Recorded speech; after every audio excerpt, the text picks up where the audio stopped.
Good morning. We are on our way to the fertility clinic. We are really excited and nervous, and Jeremy's over here driving. It's our first intake appointment today, so as we've mentioned in the past, is we are switching clinics as a part to really advocate for our fertility journey and not just sit back and let others go through the motions and let others dictate how we're going to approach this. And really, we've been on this journey for 6 years, and it's time to try and do something different. So I'm feeling really, really nervous.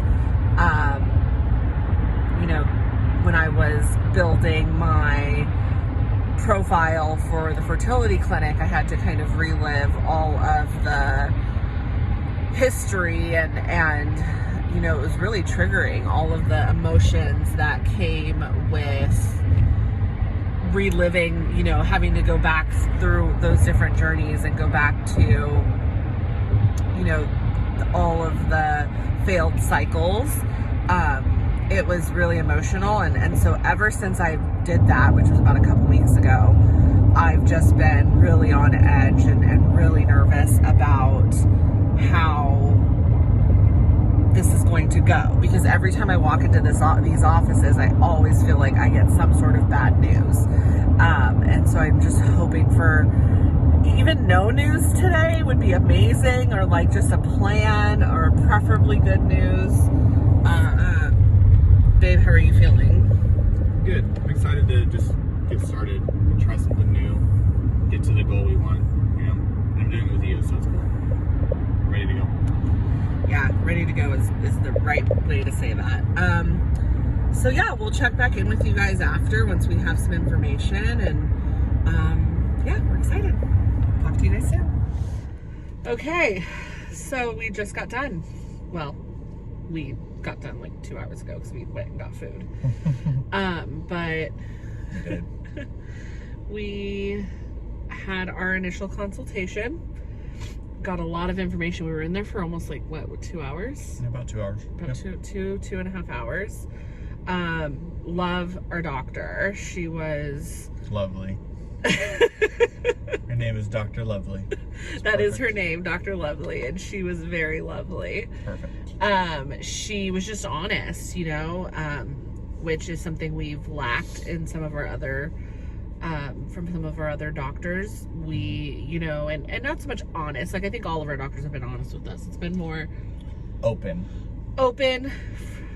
transparent, communicative was probably, we got to spend a lot of time with her, which is very rare, which makes sense. It's initial consultation and it's private pay, and so you're going to get a little bit more when you're dealing with the private pay versus going through our HMO.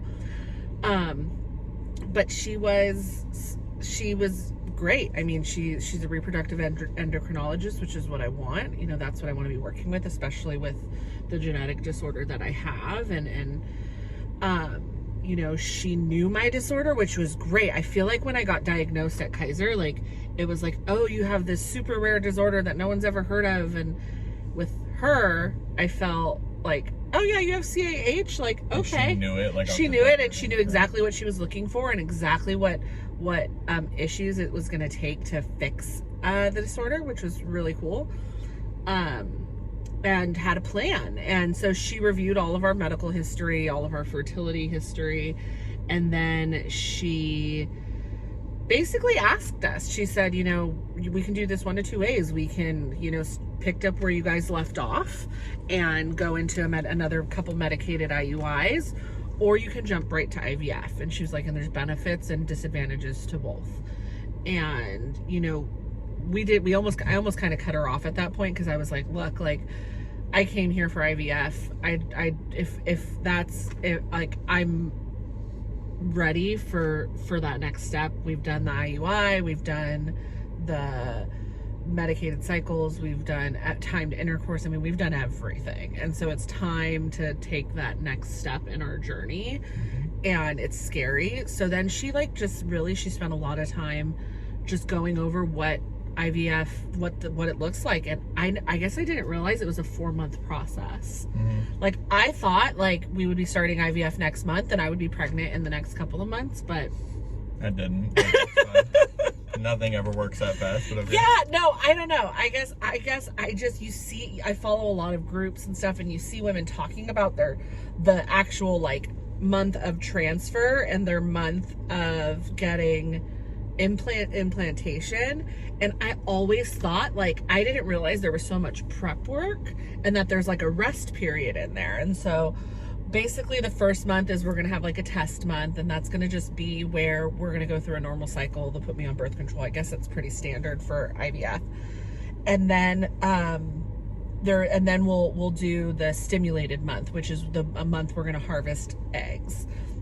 And so that month we'll go through the probably a lot of the same stimulative drugs I've used in the past for IVI, just elevated more, so that way we make more eggs. She says I have eggs, like that's not the problem.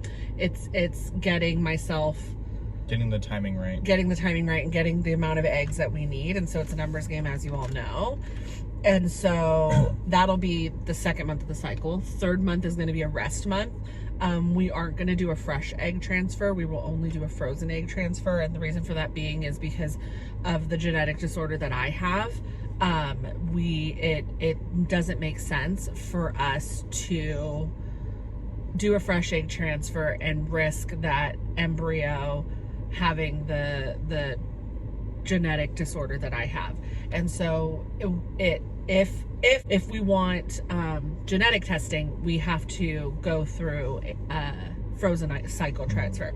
So third month is going to be just like a rest month. They'll probably put me back on birth control that month. And what they'll do is that month they'll be sending the embryos off for genetic testing so that we can implant the perfect embryos. So, you know, if we'll start, hopefully get good numbers, you know, I hear good numbers of like 17, 18, 20, like if we could get 20 and 10 of them can make it to day 5, and those 10 get sent off for genetic testing, then we have a good chance of having about 5 or 6 embryos that we can then do implantation with. And so once we've done our rest cycle, we'll then go into our implantation.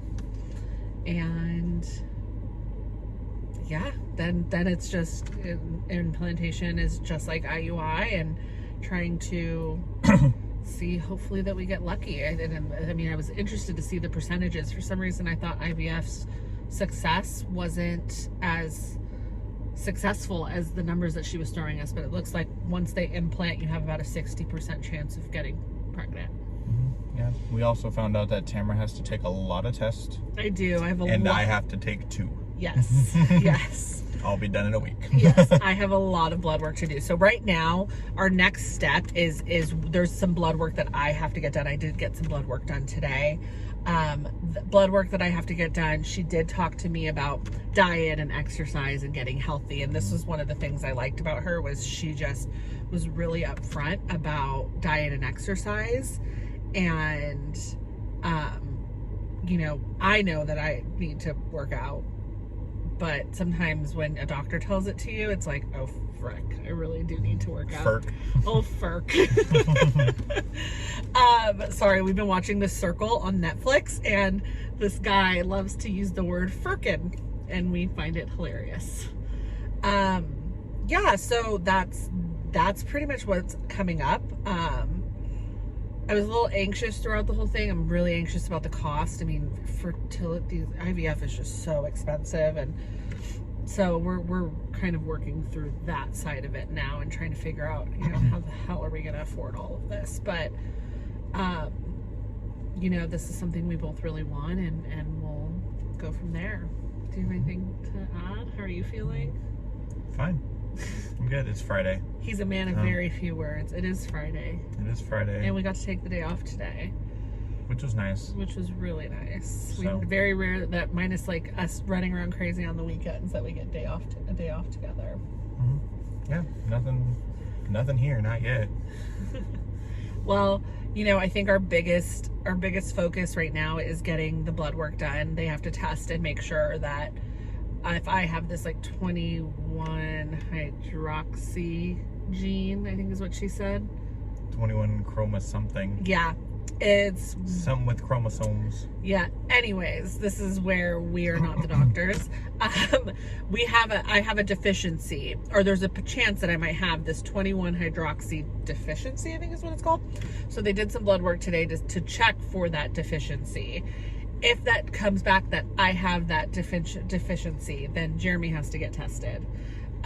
Because if Jeremy has that deficiency and I have that deficiency, we have a high chance of developing or producing embryos that have a classical form of CAH, which is the salt wasting form, which is not, it could lead to multiple issues with child's development, especially newborns.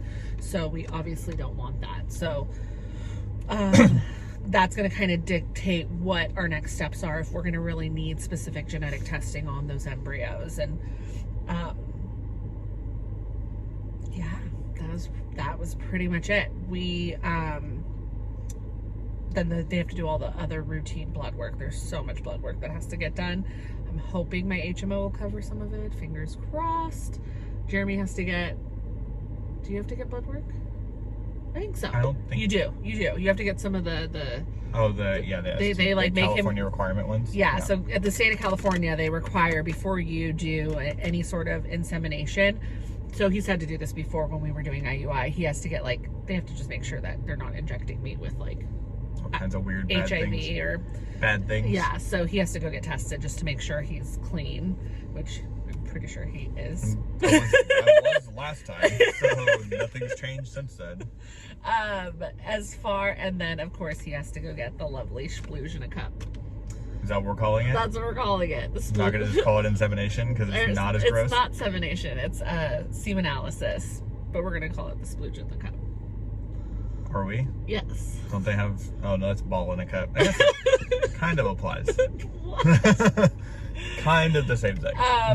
Yeah, I'm feeling really overwhelmed and nervous, but I think overall I'm excited that we have a next step, and really can't wait to get this started. And so we'll be taking you guys along this journey with us and talking to all of our appointments. Unfortunately, they don't let us record in the actual fertility center. Otherwise, I would show you how great all these people are, because the people we met today were all very nice.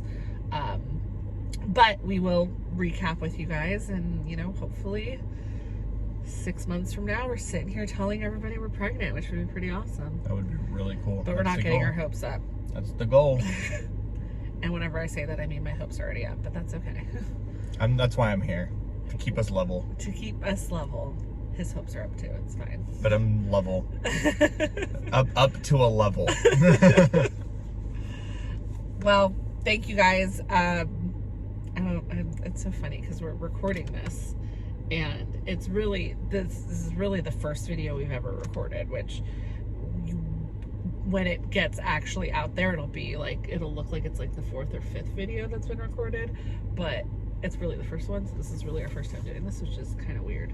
Which is why I'm not sure how to approach the camera work. Do I be myself, or do I just let you do your thing and then I kind of just am there? This whole process is about me. So I have to find the level. Yeah. Yeah. You just got to be yourself. This guy's pretty funny when you get to know him, so. We'll see. A man of few words. You are a man of few words. Mm-hmm. Unless the camera's off. All right. Yeah, there's a dog over here right now, and I really want to say something about it, but I'm trying not to. Oh, there is a dog. Okay. Guys, there's a dog. No. Guys, there's a dog in the car next. We're actually going to go pick up our dog. So we might introduce you to him after this. All right. I think we're going to sign off now. Bye.